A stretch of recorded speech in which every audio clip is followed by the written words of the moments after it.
नमस्कार, कैसे हैं आप सब? आशा करती हूँ अच्छे होंगे। कल मैं एक वीडियो अपलोड की थी झारखंड करंट अफेयर्स के अंतर्गत।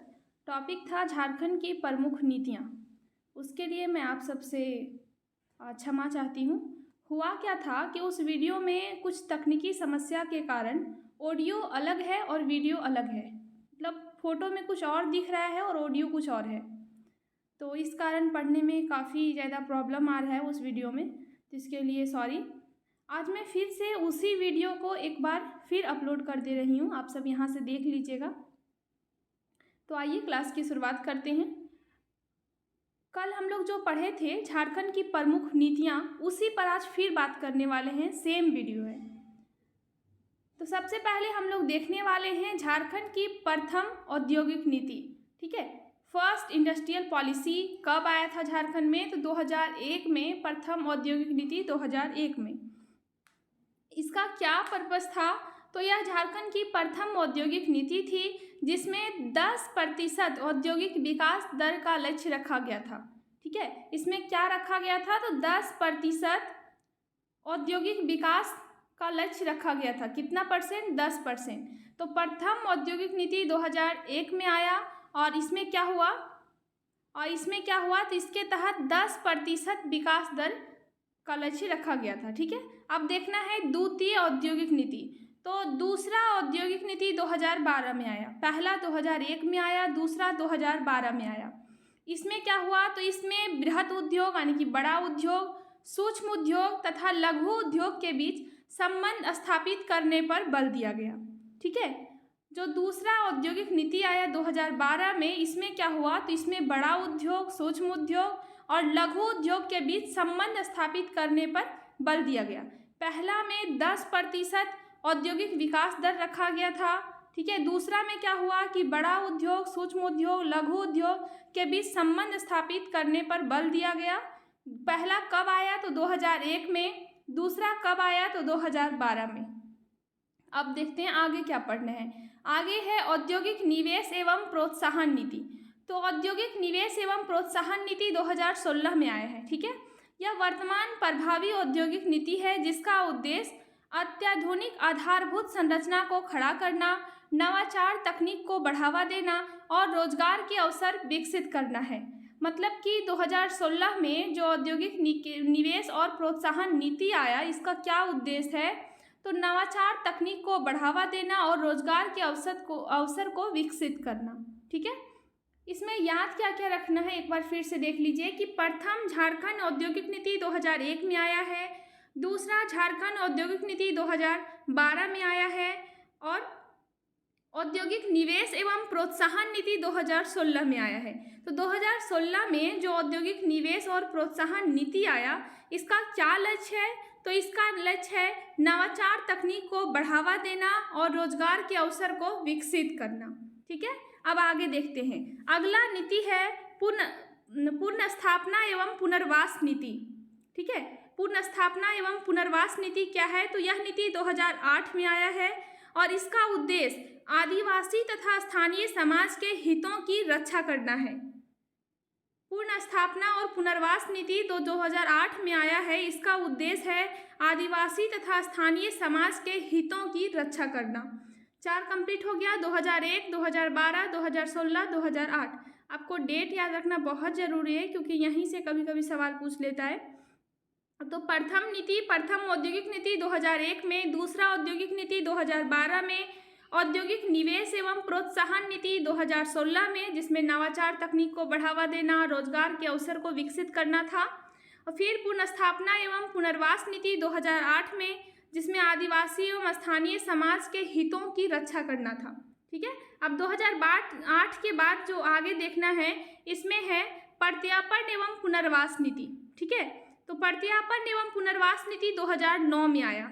इसमें क्या करना है? तो झारखंड में वामपंथी उग्रवाद के समस्या के समाधान हेतु इस नीति की घोषणा की गई। 2009 में राज्य के 24 में से 22 जिले उग्रवाद प्रभावित थे। सबसे पहले यहाँ हम लोग समझेंगे कि आखिर वामपंथी उग्रवाद क्या है।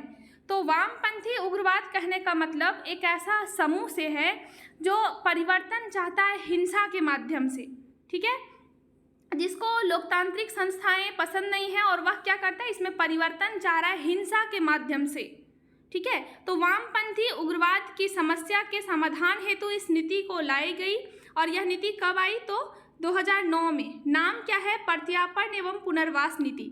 इसमें क्या हुआ था, तो 2009 में झारखंड के 24 में से 22 जिले हिंसा के शिकार हो चुके थे, उग्रवाद प्रभावित थे।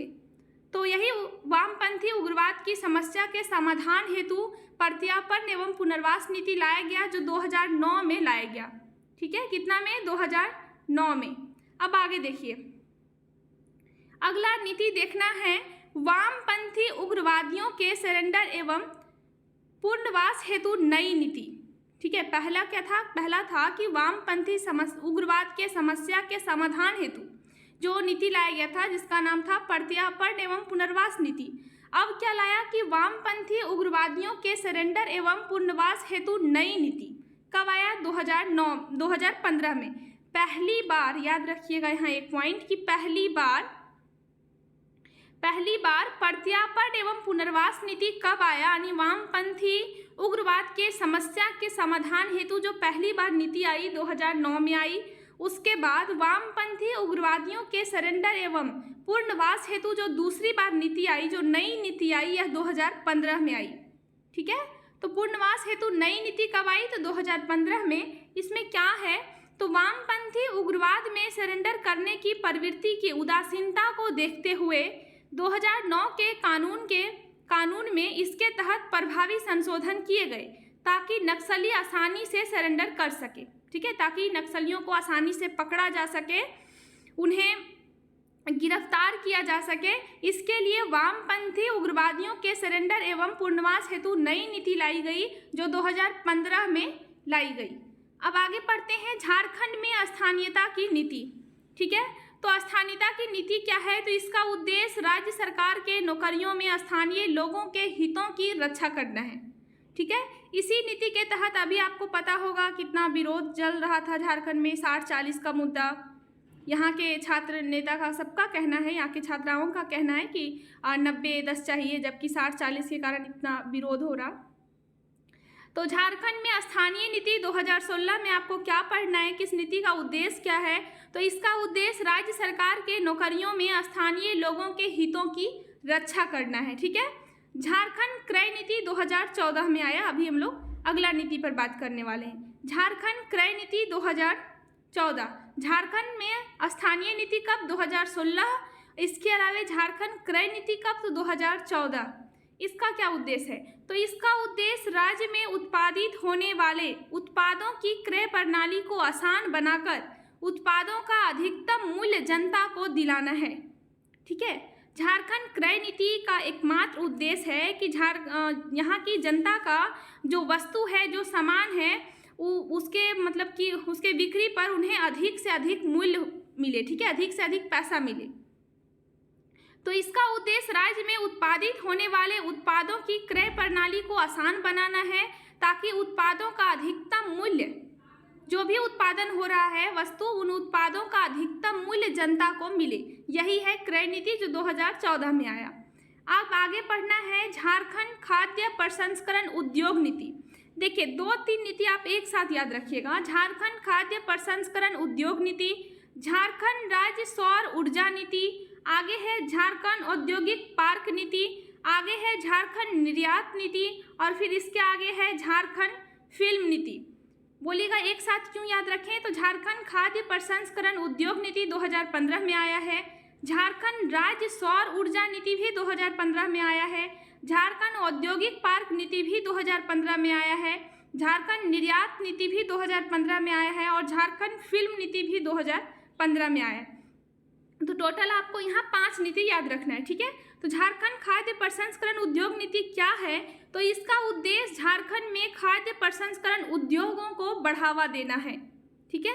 आगे है कि झारखंड राज्य सौर ऊर्जा नीति क्या है, तो इसमें जैव ईंधन पर निर्भरता कम करने के लिए इस नीति की घोषणा की गई है, ठीक है। जैव ईंधन पर निर्भरता कम करने के लिए इस नीति की घोषणा की गई, कब, 2015 में।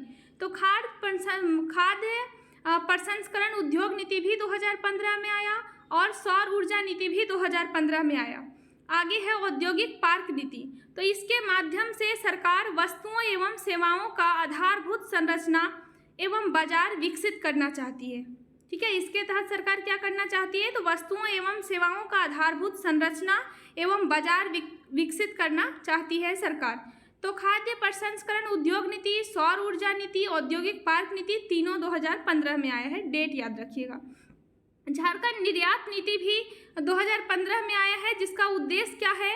तो राज्य से निर्यात करने वाले उद्यमियों को प्रोत्साहन देने तथा निर्यात बढ़ाने के उद्देश्य से इस नीति की घोषणा की गई। निर्यात नीति का क्या उद्देश्य है? वन वर्ड में बोलेंगे तो निर्यात को बढ़ाना।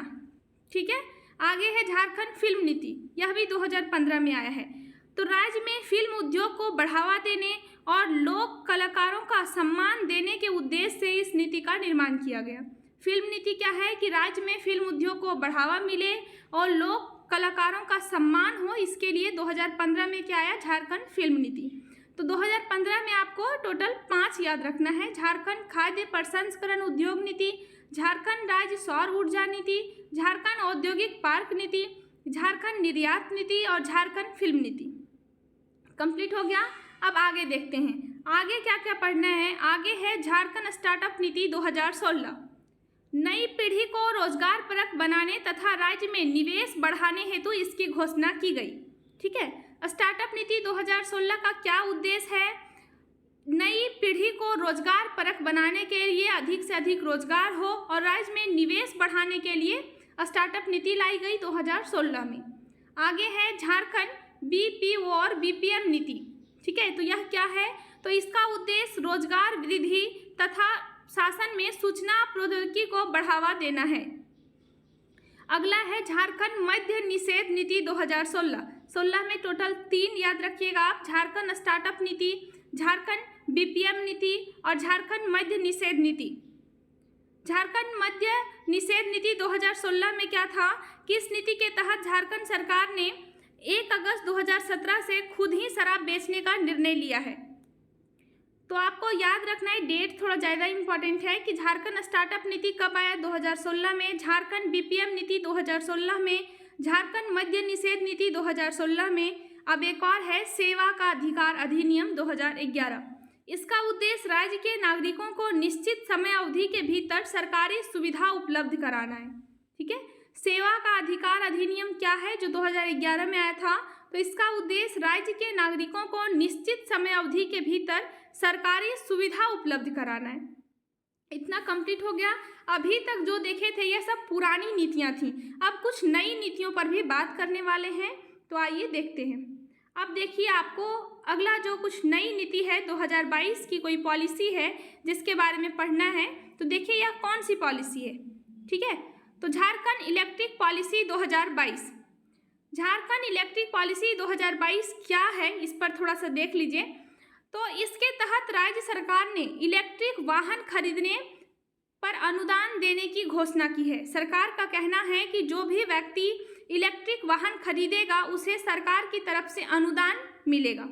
ठीक है, अब राज्य में नई इलेक्ट्रिक कार खरीदने पर सरकार से 1.5 लाख रुपये का अनुदान मिलेगा। यदि आप 2 पहिया वाहन खरीदते हैं तो 10,000 रुपये का अनुदान मिलेगा। यदि आप ऑटो खरीदते हैं तो 30,000 रुपये का अनुदान मिलेगा। और यदि आप ई बस खरीदते हैं तो 20 लाख रुपये का अनुदान मिलेगा। ठीक है, तो कोई भी यदि इलेक्ट्रिक वाहन खरीदता है तो सरकार की तरफ से अनुदान मिलेगा। इसकी चर्चा हुई है झारखंड इलेक्ट्रिक पॉलिसी 2022 में। आपको नाम याद रखना है, कब आया? 2022 में। नाम क्या है? Jharkhand electric policy 2022। अब आगे देख लीजिए, नई पर्यटन नीति 2022। इसमें क्या होगा? तो नई पर्यटन नीति पर्यटन क्षेत्र को बढ़ावा देना है, उसका विकास करना है। तो 24 जुलाई 2022 को झारखंड के मुख्यमंत्री हेमंत सोरेन ने नई दिल्ली में झारखंड की नई टूरिज्म पॉलिसी लॉन्च की है। कहाँ से? नई दिल्ली से। और इसके तहत क्या होगा? तो पर्यटन क्षेत्र का विकास करना है। ठीक है, और यह कब लॉन्च किया गया, कहाँ से? तो नई दिल्ली से और 24 जुलाई 2022 से। तो याद रखिएगा, नई पर्यटन नीति 2022 जिसमें पर्यटन क्षेत्रों का विकास करना है।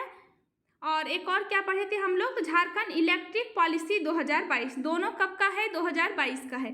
अब आगे देखिए, आगे देखना है झारखंड की नई खेल नीति 2022, ठीक है। तो इसमें क्या देखना है, मुख्यमंत्री हेमंत सोरेन ने 13 सितंबर 2022 को झारखंड खेल नीति 2022 का लोकार्पण किया है, ठीक है। नई खेल नीति कब लाई गई, तो 13 सितंबर 2022 को।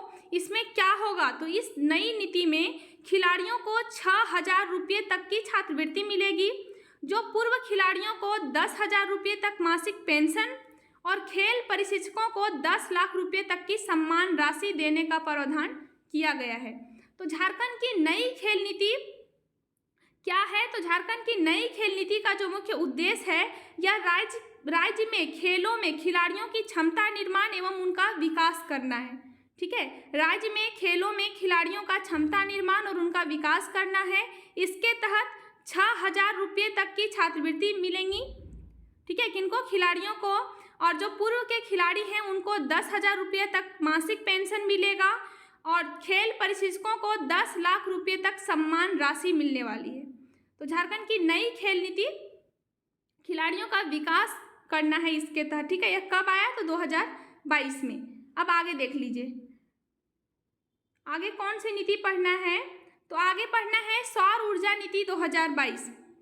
4 जुलाई 2022 को झारखंड के मुख्यमंत्री हेमंत सोरेन के नेतृत्व में सौर ऊर्जा के व्यापक विस्तार हेतु सौर ऊर्जा नीति 2022 लागू की गई। याद रखिएगा क्यों लागू की गई, तो सौर ऊर्जा के व्यापक विस्तार हेतु, ठीक है, सौर ऊर्जा नीति 2022 लागू की गई। इसके तहत क्या होगा, तो इसके तहत 2022 से कहा गया है 2027 तक सौर ऊर्जा से 4,000 मेगावाट बिजली का उत्पादन किया जाएगा, ठीक है। इसके तहत एक निर्धारित किया गया है कि 2022 से 2027 तक 4,000 मेगावाट बिजली का उत्पादन होगा, किससे, सौर ऊर्जा से। अब आगे देखिए, तो आप एक बार यहाँ याद कर लीजिएगा कि सौर ऊर्जा नीति कब आया, तो 2022 में। इसका क्या उद्देश्य है, तो सौर ऊर्जा के व्यापक विस्तार हेतु सौर ऊर्जा नीति 2022 लागू की गई है, ठीक है। अब आगे देखिए, आगे कौन सी नीति पढ़ना है, देख लीजिए। आगे नीति पढ़ना है, नीति का नाम है Jharkhand industrial investment and promotional policy 2021। आप शॉर्ट में याद रखेंगे झारखंड इंडस्ट्रियल पॉलिसी 2021। इसमें क्या हुआ है, तो 2016 की जो औद्योगिक नीति थी ना, उसे समाप्त कर दिया गया और एक नई पॉलिसी लाई गई, उसी का नाम है झारखंड इंडस्ट्रियल पॉलिसी 2021। इसमें क्या है, तो वर्ष 2016 की औद्योगिक नीति 31 मार्च 2021 को समाप्त कर दी गई और 1 अप्रैल 2021 से झारखंड नई औद्योगिक नीति झारखंड सरकार के द्वारा लागू की गई। अभी बताएं कि 2016 में जो औद्योगिक नीति लाई गई थी उसे 21 मार्च 2011 को समाप्त कर दी गई और 1 अप्रैल 2021 से झारखंड में एक नई इंडस्ट्रियल पॉलिसी लागू की गई, उसे ही झारखंड इंडस्ट्रियल पॉलिसी 2021 का नाम दिया गया है, ठीक है। इस पे क्या होगा, तो इसमें राज्य सरकार ने ईज ऑफ डूइंग बिजनेस की जगह पर ease in of start business पर फोकस किया है, ठीक है। आगे देख लीजिए, आगे थोड़ा सा और इसमें देखना है कि इस नई पॉलिसी से क्या होगा, तो इस नई पॉलिसी से झारखंड सरकार का उद्देश्य 5 लाख से अधिक रोजगार सृजन करना और 1 लाख करोड़ से अधिक निवेश प्राप्त करना है, ठीक है। जो नई इंडस्ट्रियल पॉलिसी लागू हुई है 2021 में, इसमें क्या करना है, तो इस नई पॉलिसी से झारखंड सरकार का उद्देश्य 5 लाख से अधिक रोजगार उत्पन्न करना और 1 लाख करोड़ से अधिक क्या करना है, निवेश प्राप्त करना है, ठीक है। अब आगे देखते हैं आगे कौन सी पॉलिसी है। अगला जो आपको देखना है इसका नाम है स्टार्टअप पॉलिसी 2021, ठीक है। तो राज्य सरकार द्वारा स्टार्टअप को अधिक बढ़ावा देने के लिए यह पॉलिसी लागू की गई है। यहाँ आपको ज़्यादा कुछ नहीं पढ़ना है, केवल इतना ध्यान रखना है कि स्टार्टअप को बढ़ावा देने के लिए सरकार के द्वारा स्टार्टअप पॉलिसी 2021 लागू की गई है, ठीक है। अब आगे देखिए, अगला जो पॉलिसी है इसका नाम है झारखंड इथेनॉल उत्पादन प्रोत्साहन नीति 2022। या 2022 की एक पॉलिसी है, नाम क्या है, तो झारखंड इथेनॉल उत्पादन प्रोत्साहन नीति। झारखंड में किसानों की आय बढ़ाने और हरित ईंधन के क्षेत्र को विकसित करने हेतु झारखंड सरकार ने झारखंड इथेनॉल उत्पादन नीति 2022 को मंजूरी दी है। क्यों? तो किसानों की आय बढ़ाने और हरित ईंधन के क्षेत्र को विकसित करने के लिए। ठीक है, तो झारखंड इथेनॉल उत्पादन प्रोत्साहन नीति क्या है कि किसानों की आय बढ़ाने और हरित ईंधन के क्षेत्र को विकसित करने के लिए इस नीति को मंजूरी मिली है। आगे देखना है कि इस नीति के तहत इथेनॉल उद्योग में निवेश पर 25% तक सब्सिडी दिया जाएगा। क्या होगा? तो इस नीति के तहत इथेनॉल उद्योग में निवेश पर 25% तक सब्सिडी मिलेगा। ठीक है, अब आगे देखिए आगे कौन सी नीति है। आगे जो नीति पढ़ना है या लास्ट है, इसमें पढ़ना है Jharkhand industrial park and logistic policy 2022। ठीक है, Jharkhand industrial park and logistic policy 2022। अब राज्य में निजी क्षेत्र के जो भी औद्योगिक पार्क या लॉजिस्टिक पार्क बनाए जाएंगे उन्हें राज्य सरकार की इस नीति का लाभ मिल सकेगा। ठीक है, अब राज्य में यदि कोई निजी क्षेत्र में जो भी औद्योगिक पार्क बनेगा या लॉजिस्टिक पार्क बनाए जाएंगे उन्हें राज्य सरकार की इस नीति से लाभ मिल सकेगा। कौन सी नीति? तो Jharkhand industrial park and logistic policy 2022 से। ठीक है, तो आज के क्लास में इतना ही। चलिए फिर मिलते हैं एक नई वीडियो के साथ। Thank you.